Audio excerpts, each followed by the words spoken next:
And welcome guys, welcome to this e-lecture. This is Kola Hari Krishna. In this session, I am going to continue basic principles of accounting. In form part of that, yesterday class we concluded with journal entries. In this session, we are going to continue from that on. So, cash deposited into bank. So, cash deposited into bank. Here, cash, bank, both are main aspects. Okay, ఇక్కడ cash ఏం చేస్తున్నాం, bank లో deposit చేస్తున్నాం. మనం cash bank లో deposit చేసినప్పుడు అంటే cash payment చేసినట్లే కదా, క్యాష్ మన దగ్గర నుంచి వెళ్ళిపోతుంది. ఆ క్యాష్ ని ఎవరు రిసీవ్ చేసుకుంటున్నారు, అంటే bank is the receiver. So దీనికి జనరల్ ఎంట్రీ ఏమొస్తుంది అని అంటే, క్యాష్ ఏమో main aspect, goes out credit. Bank main aspect, bank comes under personal account. Okay, personal account కింద వస్తుంది. Debit the receiver, credit the giver. Bank is the receiver, bank debit. So bank account debtor to cash account. Okay, and next cash withdrawn from bank for personal use. Cash withdrawn from bank. So మనం cash bank నుంచి withdraw చేసుకుంటున్నాం అంటే cash comes in. Who is the giver? Bank is the giver. అంటే cash మనకు వస్తుంది, అది ఇచ్చేది ఎవరు అంటే బ్యాంక్ ఇస్తుంది. సో ఇక్కడ main aspects cash, bank. Cash comes in debit, bank is the giver credit. So దానికి ఏంటి, cash account debtor to bank account. Commission paid. So commission paid, business లో కమిషన్స్ పే చేయడం, కమిషన్స్ రిసీవ్ చేయడం అనేది very common activity. So commission అనేది ఏంటిది అని అంటే, మనం పే చేస్తే అది ఎక్స్పెండిచర్ గా ట్రీట్ చేయాలి, అండ్ కమిషన్ మనం రిసీవ్ చేసుకుంటే అది ఇన్కమ్ గా ట్రీట్ చేయాలి. సో హియర్ మనం కమిషన్ రిసీవ్ చేసుకున్నాం. Whatever expenditure or income, it comes under nominal account. Nominal account principle ఏంటి అని అంటే, debit all expenses and losses, credit all incomes and gains. So ఆ ప్రిన్సిపల్ బేస్ చేసుకుంటే ఇక్కడ మనం కమిషన్ పే చేసాం అంటే మనం పే చేస్తున్నాం కాబట్టి మనకు అది ఎక్స్పెండిచర్స్ అన్ని డెబిట్ చేయాలి. So commission account debtor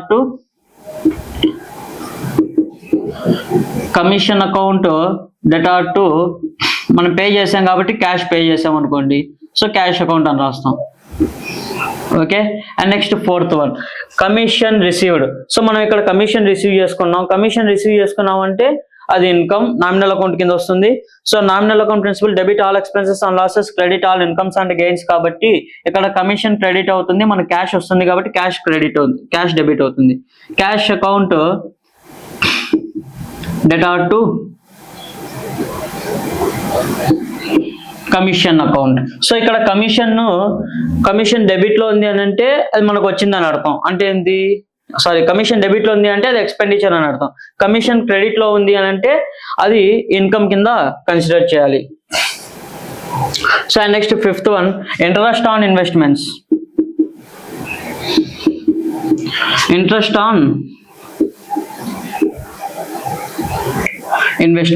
so interest on investments general గా ఏమవుతుంది అని అంటే, మనం ఎక్కడైనా కొన్ని కంపెనీలలో ఇన్వెస్ట్మెంట్స్ రూపంలో మనీ పెడుతూ ఉంటాం.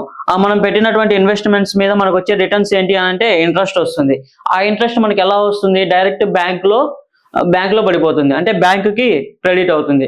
సో ఇక్కడ ఇంట్రెస్ట్ ఆన్ ఇన్వెస్ట్మెంట్స్ అనేది మనకి ఏంటి అని అంటే, it is revenue in nature, అంటే ఇన్కమ్ అనమాట. సో ఇన్కమ్స్ అన్ని క్రెడిట్ అవ్వాలి. సో ఇది మనకి ఏ ఫామ్ లో వచ్చింది, బ్యాంక్ ఫామ్ లో వచ్చింది, అంటే బ్యాంక్ అకౌంట్ కి వచ్చింది కాబట్టి బ్యాంక్ డెబిట్ అవుతుంది. Bank account debtor to interest on investments. అంటే ఇక్కడ ఎలా జరిగింది అని అంటే, ఇంట్రెస్ట్ ఆన్ ఇన్వెస్ట్మెంట్స్ వచ్చింది, అది ఎవరు రిసీవ్ చేసుకున్నారు, బ్యాంక్ రిసీవ్ చేసుకున్నారు. So banker is the receiver. So debit the receiver, credit the giver కాబట్టి బ్యాంక్ అకౌంట్ ని డెబిట్ చేసాం. ఇంట్రెస్ట్ ఆన్ ఇన్వెస్ట్మెంట్స్ అనేది ఇన్కమ్ కాబట్టి నామినల్ అకౌంట్ ప్రకారంగా అది క్రెడిట్ చేసాం. So next bank charges.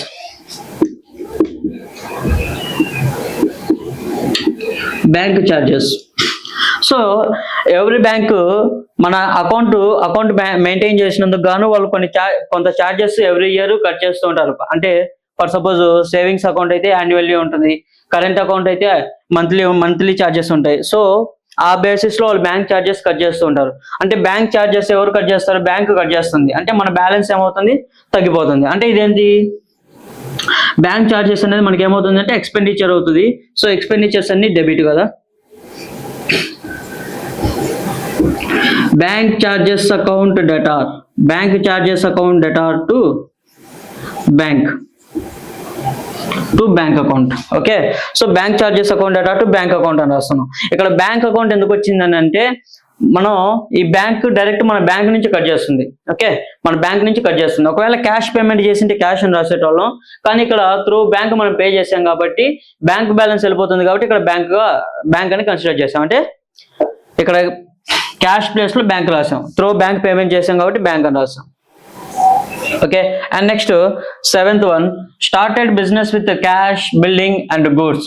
So started business with cash, building and goods. So ఇక్కడ started business with cash అంటే ఇక్కడ మెయిన్ ఆస్పెక్ట్స్ ఏమున్నాయి, క్యాష్, బిల్డింగ్, గూడ్స్. ఓకే, ఇవన్నీ అసెట్స్ కిందకి వస్తాయి. ఇవన్నీ ఒక సెట్ ఆఫ్ అసెట్ గా కన్సిడర్ చేస్తాం. అంటే ఇవన్నీ సింగిల్ ఆస్పెక్ట్ గా కన్సిడర్ చేస్తే కొద్దిసేపు. అండ్ ఏ ట్రాన్సాక్షన్ అయినా మినిమం 2 ఆస్పెక్ట్స్ ఉండాలి, ఐ మీన్ 2 పార్టీస్ ఉండాలి. ఈ 2 పార్టీస్ ఉండాలి అన్నప్పుడు ఇది ఒకటి ఉంది. అండ్ రిమైనింగ్ వన్ ఏంటి, స్టార్టెడ్ బిజినెస్. సో ఇక్కడ ఈ స్టార్టెడ్ బిజినెస్ విత్ క్యాష్ అని వచ్చినప్పుడు మనం ఏం కన్సిడర్ చేయాలి, క్యాపిటల్ అకౌంట్ ఒకటి కన్సిడర్ చేయాలి. క్యాపిటల్ అకౌంట్ ఒకటి కన్సిడర్ చేయాలి. ఈ క్యాపిటల్ అకౌంట్ ఎలా వస్తుంది, అసలు ఎందుకు క్యాపిటల్ అకౌంట్ కన్సిడర్ చేయాలి అని అంటే, ఫర్ సపోజ్ ప్రొప్రైటర్ బిజినెస్ లో సమ్ మనీని ఇన్వెస్ట్ చేస్తున్నాడు. అప్పుడు మనీని ఇన్వెస్ట్ చేసినప్పుడు ప్రొప్రైటర్ నేమ్ అక్కడ రాస్తే ప్రొప్రైటర్ ఐదర్ డెటార్స్ లో కానీ లేదంటే క్రెడిటార్స్ లో కానీ మిక్స్ అయిపోతాడు. సో అలా మిక్స్ అవ్వకుండా ప్రొప్రైటర్ ని ఒక సపరేట్ పర్సన్ గా ఐ మీన్ ఒక రిప్రజెంటేటివ్ పర్సన్ గా చూపించడం కోసం ప్రొప్రైటర్ క్యాష్ కానీ ప్రాపర్టీని కానీ బిజినెస్ లో ఇన్వెస్ట్ చేసినప్పుడు క్యాపిటల్ అని అంటాం. ప్రొప్రైటర్ క్యాష్ కానీ ప్రాపర్టీని కానీ బిజినెస్ నుంచి విత్డ్రా చేసుకుంటే డ్రాయింగ్స్ అని కన్సిడర్ చేస్తాం. సో ఇక్కడ proprietor cash, building, goods business లో ఇన్వెస్ట్ చేస్తున్నాడు.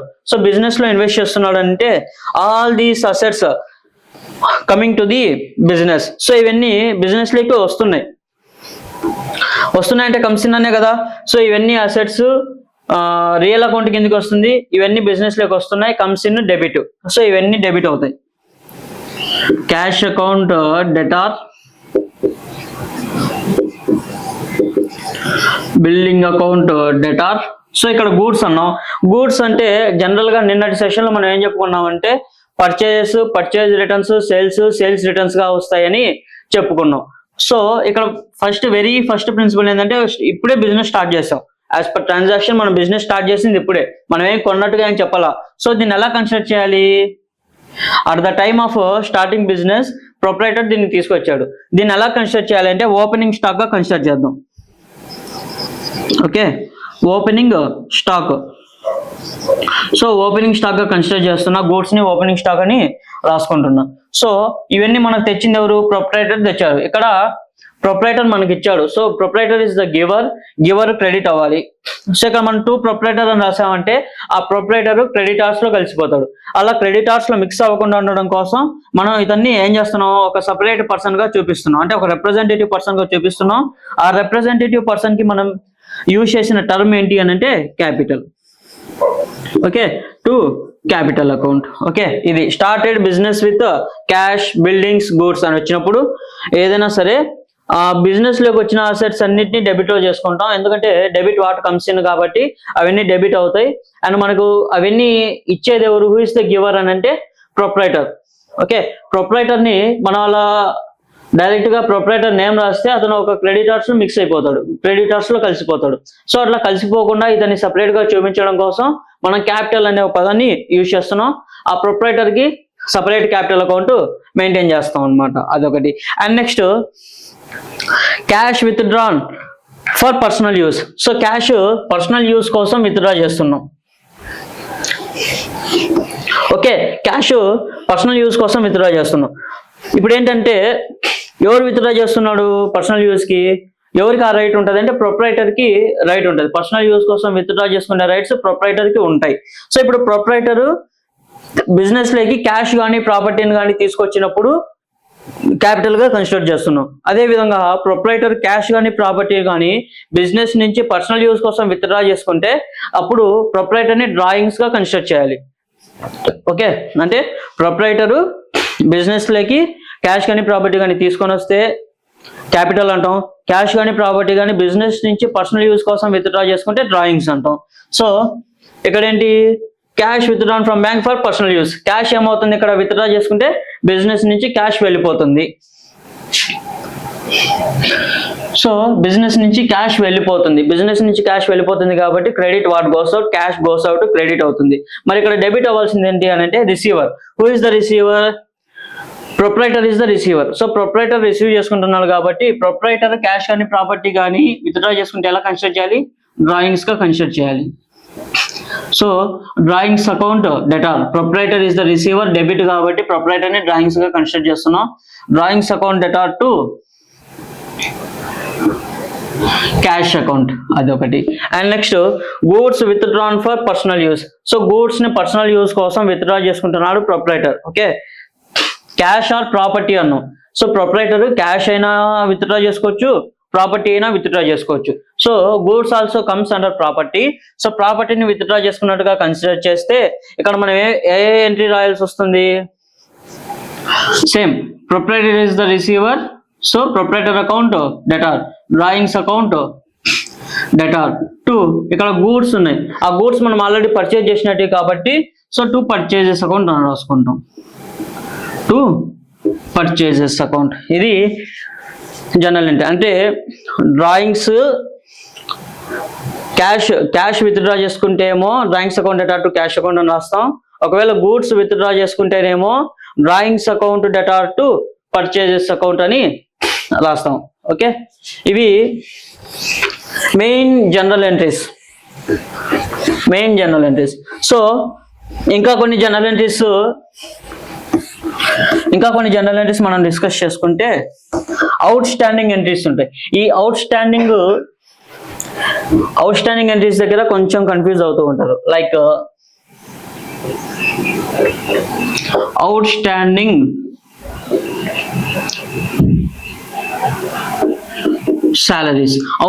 సాలరీస్ ఎంట్రీ ఏమొస్తుంది? అవుట్ స్టాండింగ్ సాలరీస్ లో మెయిన్ ఆస్పెక్ట్స్ ఏంటివి అని అంటే అవుట్ స్టాండింగ్ సాలరీస్ ఒకటి, సాలరీస్ ని మనం అజ్యూమ్ చేసుకోవాలి. ఎందుకని అని అంటే ఇవి యాక్చువల్ గా మనం పే చేయాల్సిన ఎక్స్పెండిచర్స్ కాబట్టి సాలరీస్ మెయిన్ ఆస్పెక్ట్ గా తీసుకుంటాం. ప్రైమరీ ఆస్పెక్ట్ ఏమో salaries, secondary aspect out standing salaries. Okay, generally business లో సాలరీస్ ఏమవుతాయి? ఎక్స్పెండిచర్స్ అవుతాయి. ఈ ఎక్స్పెండిచర్స్ అన్ని ఏమవుతాయి అంటే ఆల్వేస్ డెబిట్.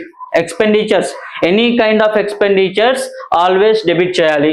సో ఈ ఎక్స్పెండిచర్స్ అంటే సాలరీస్ ని డెబిట్ చేయాలి. ఓకే, సాలరీస్ ని డెబిట్ చేయాలి. Salaries account debtor. సో మనం ఎవరికి పే చేస్తాం? సాలరీస్ ఎంప్లాయీస్ పే చేస్తాం. సో ఎంప్లాయీస్ నేమ్స్ ఇక్కడ రాస్తే వాళ్ళు క్రెడిటార్స్ లో కలిసిపోతారు. సో ఎంప్లాయీస్ నేమ్స్ రాయకూడదు. ఓకే, ఎంప్లాయీస్ నేమ్స్ రాయకూడదు. మనం సాలరీస్ పే చేస్తే salaries account debtor to cash account అని రాసుకుంటాం. అది as usual normal general entry. Salaries account debtor to cash account అని రాస్తాం. అది as usual normal general entry. Okay, ఒకవేళ మనం క్యాష్ పే చేయలేదు కాబట్టి ఆ పర్టికులర్ పర్సన్ నేమ్ మనం ఇక్కడ రికార్డ్ చేయొచ్చా అంటే పర్టికులర్ పర్సన్ నేమ్ అనేది రికార్డ్ చేయకూడదు. ఓకే, అన్నెసెసరీగా ఏ పర్సన్ నేమ్ కూడా రికార్డ్ చేయకూడదు. ఓకే, సో ఇక్కడ ఆ పర్సన్ నేమ్ రికార్డ్ చేస్తే మనకి ఏమవుతుంది? క్రెడిటార్స్ లో కలిసిపోతాడు కాబట్టి ఇక్కడ కూడా ఒక సపరేట్ టర్మ్ యూజ్ చేస్తాం అనమాట. అంటే ఈ సాలరీస్ దేనికి ఎంట్రీ వచ్చింది? Out standing salaries. ఈ అవుట్ స్టాండింగ్ సాలరీస్ అనేవి లయబిలిటీస్ కదా, liabilities always credit. So salaries account debtor to out standing salaries account అని రాయాలి. అంటే అవుట్ స్టాండింగ్ సాలరీస్ అకౌంట్ అంటే మనం ఇంకా పే చేయాల్సినవి ఉన్నాయి. దీనికి చెప్పాలంటే మోడర్న్ అప్రోచ్ లో లయబిలిటీస్ వాల్యూ ఇంక్రీజ్ అయితే ఏం చేస్తాం? క్రెడిట్ చేస్తాం. లయబిలిటీస్ వాల్యూ డిక్రీజ్ అయితే డెబిట్ చేద్దాం. సో అవుట్ స్టాండింగ్ సాలరీస్ పడ్డాయి అని అంటే మనం సాలరీస్ ఫ్యూచర్ లో పే చేయాలి, లయబిలిటీస్ ఇంక్రీజ్ అయ్యాయి, సో క్రెడిట్ చేస్తాం అనమాట. అలాగే outstanding wages. Outstanding wages కి ఎంట్రీ ఏమొస్తుంది? Same. Wages account debtor, wages అనేవి expenditures debit, wages account debtor, outstanding wages అనేవి లయబిలిటీస్ కాబట్టి to out standing wages account అని అలా రికార్డ్ చేస్తాం అనమాట. అలాగే ప్రీపెయిడ్ ఎక్స్పెన్సెస్ ఉన్నాయండి. సో లైక్ ప్రీపెయిడ్ ఎక్స్పెన్సెస్ అంటే ఇన్సూరెన్స్ తీసుకోవచ్చుగా, సో ఇన్సూరెన్స్ పాలసీ ప్రీపెయిడ్గా చేసాం, ఇలాంటివి ఉన్నాయి.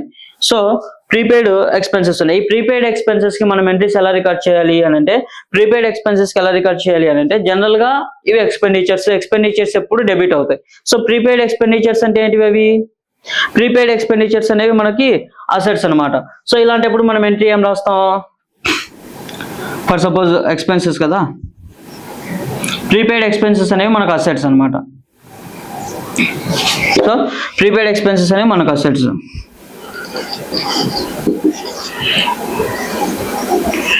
Prepaid expenses account debtor to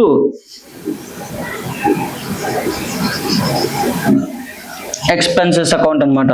so ఇక్కడ యాక్చువల్ గా ఏమైంది అని అంటే, ఎక్స్పెండిచర్స్ మనం ఆల్రెడీ ప్రీపే చేసినట్టు ఎక్కువ ఉన్నాయి. ఇప్పుడు మనం ఎక్స్పెండిచర్స్ ఇంకర్ అవుతే ఆ ప్రీపెయిడ్ ఎక్స్పెండిచర్ అమౌంట్ ఏదైతే ఉందో అది తగ్గిపోతుంది.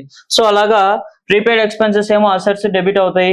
ఈ ఎక్స్పెన్సెస్ ఏమవుతుందంటే మనకి ఇక్కడ ఎక్స్పెండిచర్స్ తగ్గిపోతుంది కాబట్టి ఇక్కడ క్రెడిట్ చేస్తాం. ఓకే, అవి. సో జనరల్ ఎంట్రీస్ ఇంకా డిప్రిషియేషన్ మీద కొన్ని జనరల్ ఎంట్రీస్ చూస్తే, లైక్ బిజినెస్ లో మెషినరీ, ఫర్నిచర్, బిల్డింగ్ ఇలాంటి వేరియస్ అసెట్స్ ఉంటాయి. ఈ అసెట్స్ మీద డిప్రిషియేషన్ చార్జ్ చేయడానికి జనరల్ ఎంట్రీస్ ఎలా రికార్డ్ చేయాలి? ఫర్ సపోజ్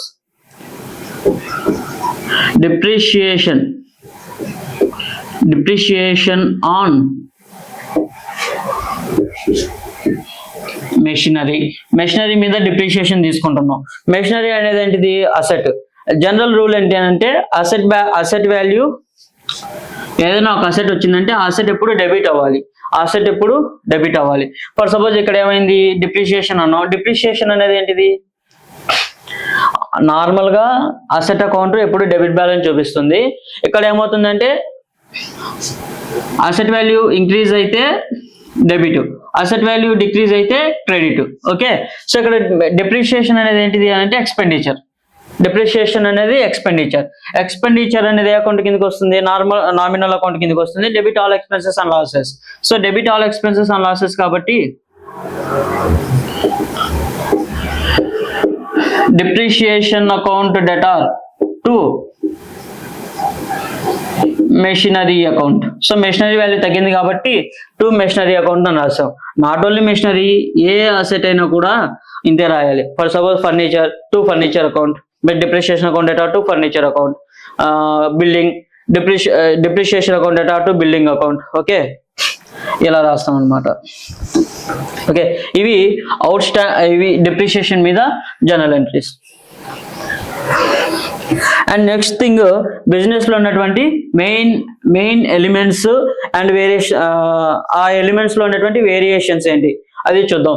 ఫస్ట్ థింగ్ వచ్చేప్పటికి అసెట్స్. మనం ఏదైనా ఒక ఎలిమెంట్ ని అసెట్ గా కన్సిడర్ చేయాలి అని అంటే మెయిన్ గా అది సాటిస్ఫై చేయాల్సిన కండిషన్ ఏంటి అని అంటే ఫ్యూచర్ ఎకనామిక్ బెనిఫిట్స్ ఉండాలన్నమాట. ఫ్యూచర్ ఎకనామిక్ బెనిఫిట్స్ అంటే ఏదైనా ఒక అసెట్ వల్ల ఫ్యూచర్ ఎకనామిక్ బెనిఫిట్స్ అంటే then it is eligible to be disclosed as assets అనమాట. అంటే ఏదైనా ఒక అసెట్ ద్వారా మనకు future economic benefits means long run లో, ఓకే, లాంగ్ రన్ లో దాని వల్ల ఏదైనా బెనిఫిట్ ఉంటే అప్పుడు దాన్ని అసెట్ గా కన్సిడర్ చేయొచ్చు. ఓకే, ఈ అసెట్స్ లో ఎన్ని టైప్స్ ఉంటాయి అంటే current assets,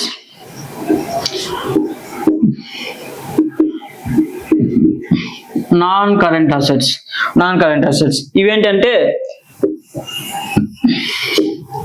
based on time అనమాట. Based on time current assets, non current assets. Okay, based on time current assets, non current assets ఉన్నాయి. కరెంట్ అసెట్స్ అంటే ఏంది? With in 1 year, with in 1 year అంటే దాని యొక్క life expectancy అనేది less than 1 year ఉంటే అప్పుడు వాటిని కరెంట్ అసెట్స్ గా కన్సిడర్ చేయొచ్చు. ఓకే, అదే నాన్ కరెంట్ అసెట్స్ అంటే ఏంటి అని అంటే దాని యొక్క లైఫ్ ఎక్స్పెక్టెన్సీ అనేది more than 1 year. Okay, more than 1 year means 2 years above ఉంటే కనుక దాన్ని నాన్ కరెంట్ అసెట్ గా కన్సిడర్ చేయొచ్చు. This is based on time అన్నమాట, based on time. And next, by depending upon nature, based on nature assets 2 types గా consider చేయొచ్చు, based on nature also. అవేంటివి అని అంటే బేస్డ్ ఆన్ నేచర్ assets are classified as 2 types. ఏంటివి?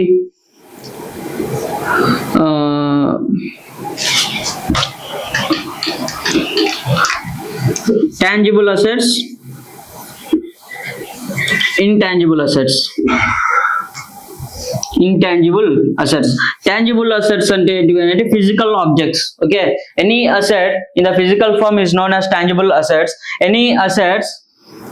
Any assets other than physical form means like what we say, royalties, okay, technical know-how,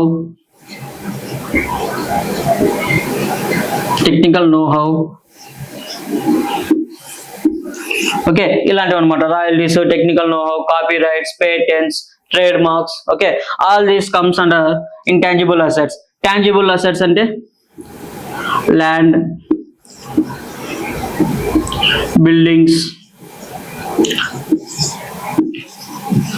machinery, cash,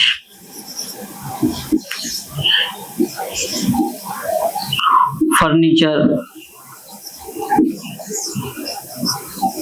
stock, all these things comes under tangible assets. Okay, ఇవి based on time ఏమో current assets, non current assets ఉంటాయి. Based on nature ఏమో tangible assets, intangible assets ఉంటాయి. Tangible assets మీద asset అంటేనే దాన్ని మనం use చేసే కొద్దీ దాని వాల్యూ తగ్గిపోతుంది. అంటే by the time lapse the value of an asset will goes on diminishing. Okay, దాని వాల్యూ తగ్గుతా పోతుంది. టాంజిబుల్ అసెట్స్ వాల్యూ తగ్గితే దాన్ని ఏమంటాం? టాంజిబుల్ అసెట్ వాల్యూ తగ్గితే దాన్ని డిప్రిషియేషన్ అంటాం. టాంజిబుల్ అసెట్ వాల్యూ తగ్గితే డిప్రిషియేషన్ అంటాం. ఇంటాంజిబుల్ అసెట్ వాల్యూ తగ్గితే దాన్ని అమార్టైజేషన్ అంటాం. అన్నమాట.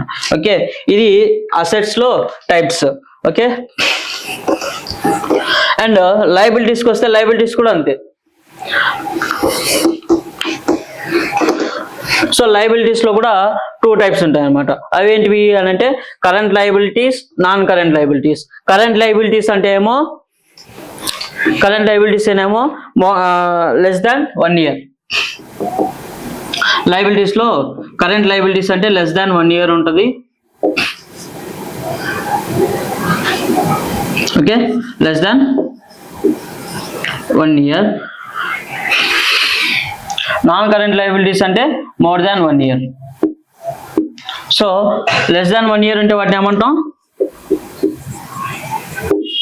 Current liabilities or else short term liabilities.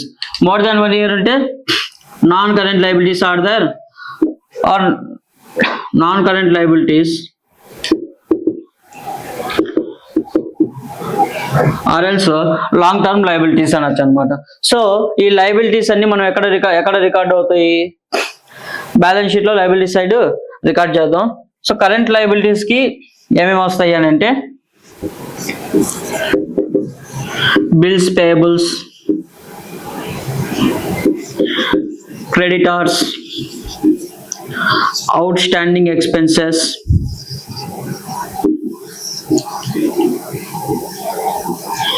ఇవన్నీ కరెంట్ లయబిలిటీస్ కింద వస్తాయి. నాన్ కరెంట్ లయబిలిటీస్ లో ఏమొస్తాయి? Loans from banks or financial institutions, debentures, okay, etc. Like these things comes under non-current liabilities anamata. Okay, next assets అయిపోయింది, liabilities అయిపోయింది, and then expenditures.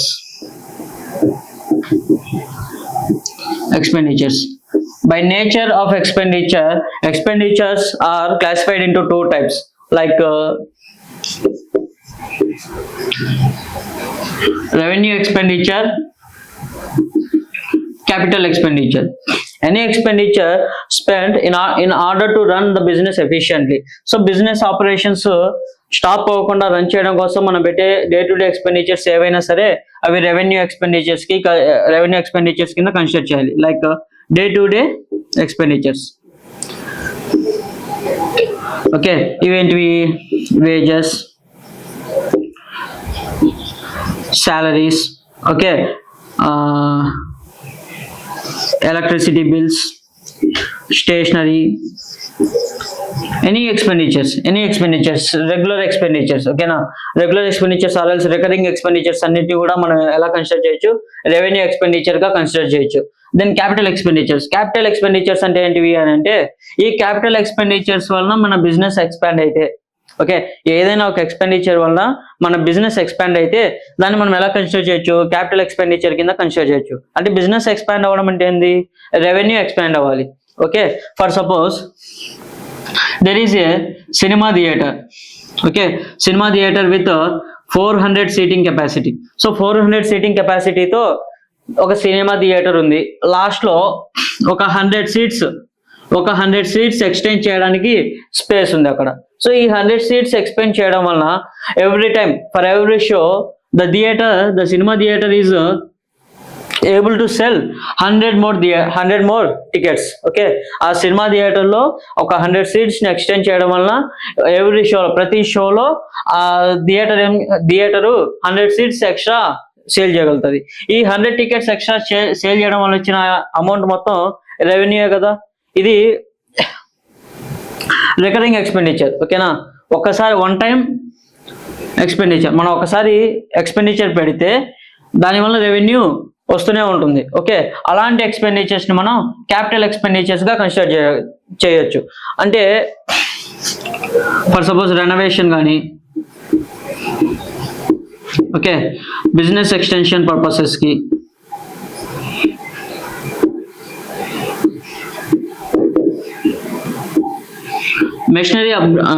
Machinery upgradation కి,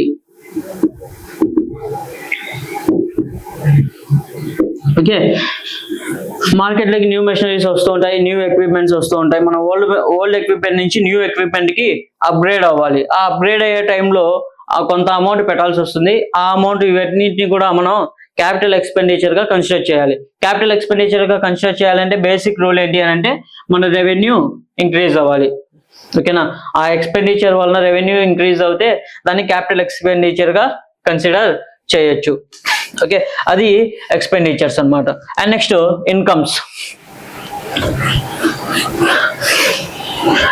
కి వస్తే there are two types of incomes. Okay, incomes లో కూడా 2 types ఉంటాయి. ఆ 2 types ఏంటి అని అంటే, operating income, non operating incomes. So operating incomes అంటే ఏంటి అని అంటే, day to day business operations. Okay, what is the main purpose of business? Okay, మన మెయిన్ పర్పస్ ఆఫ్ బిజినెస్ ఏంటి, మెయిన్ మోటివ్ ఆఫ్ బిజినెస్ ఏంటి, ఆ మెయిన్ మోటివ్ వల్ల మనకు వచ్చే ఇన్కమ్ నే ఆపరేటింగ్ ఇన్కమ్ అంటాం. For suppose purchase and sale of goods మన మెయిన్ బిజినెస్ అయితే, ఆ పర్చేజ్ అండ్ సేల్ ద్వారా మనం ఎంతైతే ఇన్కమ్ జనరేట్ చేసామో దాన్ని ఆపరేటింగ్ ఇన్కమ్ అంటాం. And next non operating income ఏంటి అని అంటే,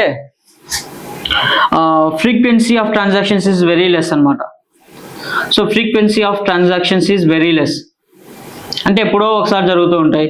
లైక్ వాటి నేచర్ ఏంటి అంటే, ఏవైనా కమిషన్స్ వస్తాయి, ఆ కమిషన్స్ రిసీవ్ చేసుకోవడం కానీ, some interest on investments, okay,